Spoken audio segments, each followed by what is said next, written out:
Hello world, good morning. Welcome back to the Founders and Innovators Morning Show. Today we have a really interesting episode. I know it's going to be because I'm here with Adria, who is the founder and CEO of JobSwiper, which is a really, I think, interesting new concept for how we think about finding new jobs.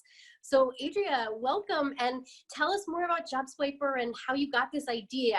I know from your experience, you actually had an unfortunate toxic work experience as part of your past. Yeah, absolutely. I think I probably had more than one if I was really honest about it. Mm-hmm. But this particular, when JobSwiper came to me, I was working for a very large company, a national company, and I went into work one day and they laid off 300 employees. And I was a corporate trainer at the time. Me and the other trainers would be on the phone almost every day, just kind of panicking. You know, like you go, you park your car, you're like, all right, I'm going in.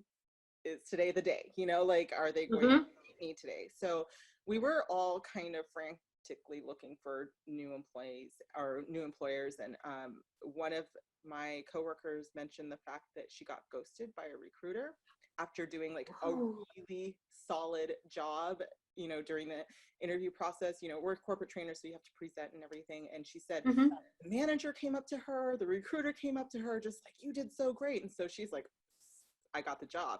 Yeah. Ghosted her.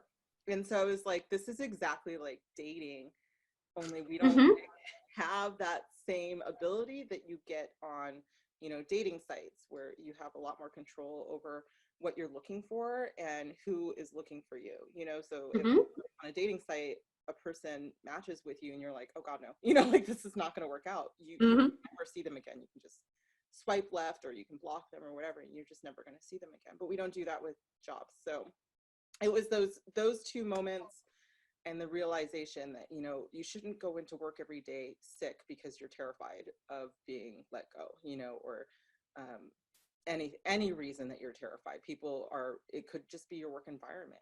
I've heard people get bullied at work. I've heard, you know, like there's all kinds of things where if we looked at it the same way we look at any other relationship, we would not keep it, you know, we would move on.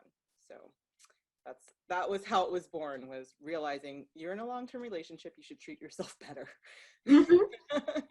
Yeah.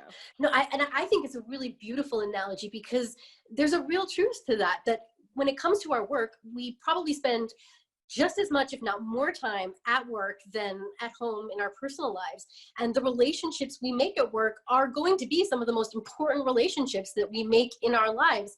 But you're right that as a culture, we don't think about our work relationships with the same kind of seriousness that we think about our long-term personal relationships. So tell us more about the vision of JobSwiper and how you're going about solving this problem. So definitely, so you set up a profile much like you would set up a dating profile, but it's basically your resume.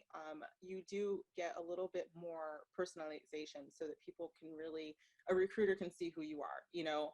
And then from the company side, I do the same thing. Like there's a personality to your company and I want to make sure that they're matching, you know, like that we're looking at compatibility in that way as well. That, you know, again, long-term relationships. So you want people to understand that from the beginning. So yeah, that's my big vision. Eventually I would like to introduce some AI so that people and their profiles are you're even more cognizant that you're matching your relationship here. And just like you said, people spend way more time at work than they do at home. And so it's so important for you to be thinking like, is this the company? Is this the long-term relationship that's going to, you know, be fulfilling and match my values and my business values every day, 5 days a week, 4 days a week, whatever it is, you know? So that's my big vision, is to kind of shift our focus when we're looking for jobs or when we're looking for employees. I'm very, very much cognizant that a lot of the same problems are on both sides, you know?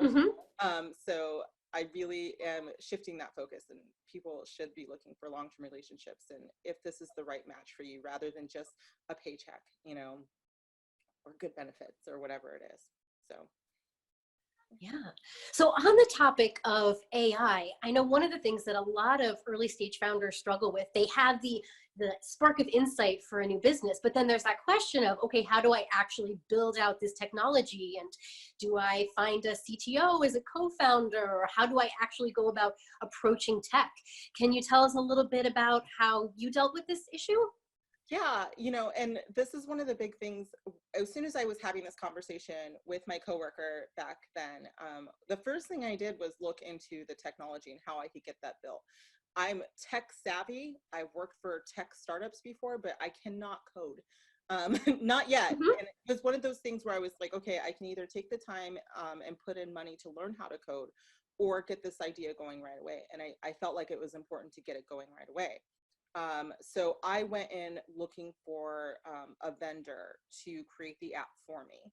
And I ended up going with a company that, after they wireframed it for me, which is kind of just your map of what Mhm. the app can do, I decided to go a different route, just because of communication styles. I'm very hands-on, and Mhm. they wouldn't answer right away. And sometimes, I got a little nervous. I was like, they took my money and ran, but they didn't. They just were not as agile as I Mhm. needed. So I went with a vendor that found me on LinkedIn. One of the female C-level executives contacted me. She saw me through Female Founders Alliance. And Mhm. she said, hey, I think you'd be a really good fit. And just talking to them, they were very much like, here's how we do it. You get weekly updates. Really, it was bi-weekly updates. In the beginning of the week, they tell me what they're working on. At the end of the week, I see the product. I see what they've done. And they walk me through everything. I had complete access the entire time, so I could log in and see where they were at if I Mhm. wasn't happy Mhm. with anything. And they were really great with feedback. So that's how I went. I know a lot of people right away get a CTO, and they say basically, for equity, will you develop this for me? And had I known that, I may have looked into it. But it's now one of those things that I'm thinking about, for the next build, the big build, which is monetization. That's why it's so big. But is to get someone on board and bring them into the company, and have them develop it instead of going through a vendor. So yeah. Now, I know where you're currently at with your business. You're at what for many of us is the really exciting stage, when you actually are starting to get some traction and you're looking to get some investment. But then there's that whole issue of facing angel investors and finding investors for your project. So would you like to share with our audience some of your thoughts about that whole process? Yeah, it's terrifying asking people for money.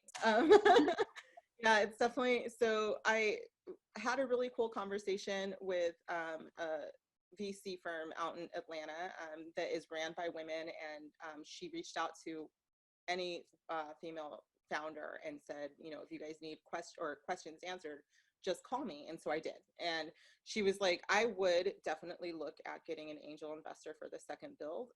And her reasoning was basically, you know, to keep the control of my company before I start going into the VC phrase and getting more traction. And, the being able to show people right now, like, yes, I have an app and people are, downloading it and there's companies going to it, but it's really, when you're starting to ask for money, their question is, how much can we get?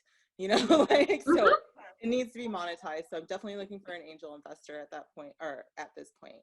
But it was really nice talking to her, because you don't know that that's something that you should be looking at. You have no idea. Nobody gives you a handbook in the beginning and is like, here you go, this is how you have a startup. So it was good to hear, and it's really nice to know that I have steps to take, and how to get this going even further than it is. One of the things I even hear in your story, even from several of these stories you've been telling, is the power of networking, that Mm-hmm. you've been able to make so many great leaps with your business precisely because you found people, or you've put yourself out there on LinkedIn so that people could find you, and that through all of these connections, that's really helped enable JobSwiper to take all of the next steps. So tell us a little bit more about your long-term vision. If we were speaking again 5, 10, 25 years from now, what do you see for the future of JobSwiper? Oh gosh, my big hope is that I actually change the way that people look for jobs, Mm-hmm, and people look for employees. I really, really mm-hmm, want people to think about the compatibility there so that they're not putting themselves in harm's way as far as who they are as a person. If this was a partner and the benefits were really good, you get roses every day and they cook for you, but then they tell you that, I really don't like anything that you did today. I really, mm-hmm, like it's, we would be like, hey, that person's not supportive of you and they're not giving you great feedback, so that you can grow as a person. So maybe you should move on. We would say that, but we don't do that with jobs. And we need to do that with jobs. So that's my big thing. So I would like to kind of take the market with that, mm-hmm, kind of pull people forward with that.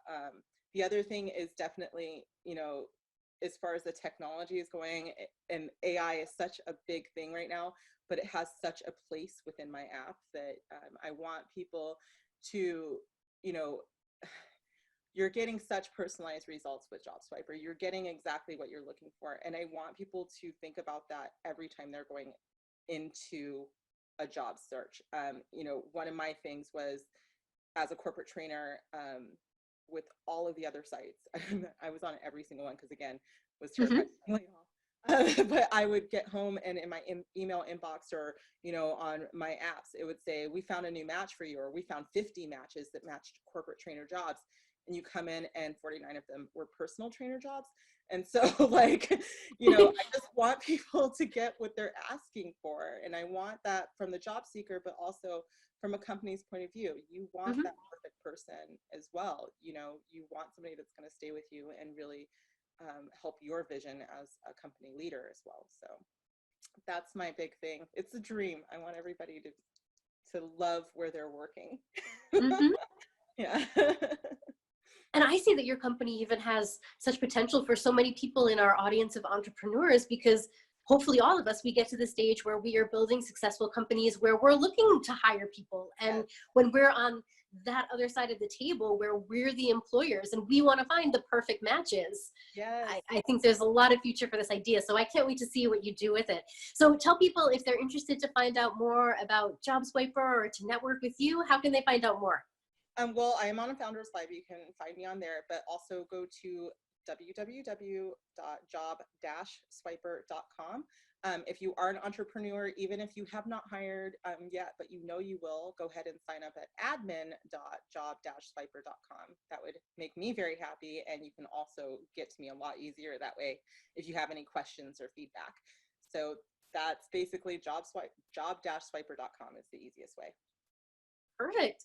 Well, thank you so much, Adria. And I hope we get to do this again, because I do want to see where your company is going to be 5, 10, 25 years from now, because I totally agree that we want to live flourishing human lives, and improving our work relationships is such an integral part of doing that. So I can't wait to see what you're going to do with this. Thank you so much. It's been great. Thank you. Thank you. Bye, everybody. Have a great morning. Bye.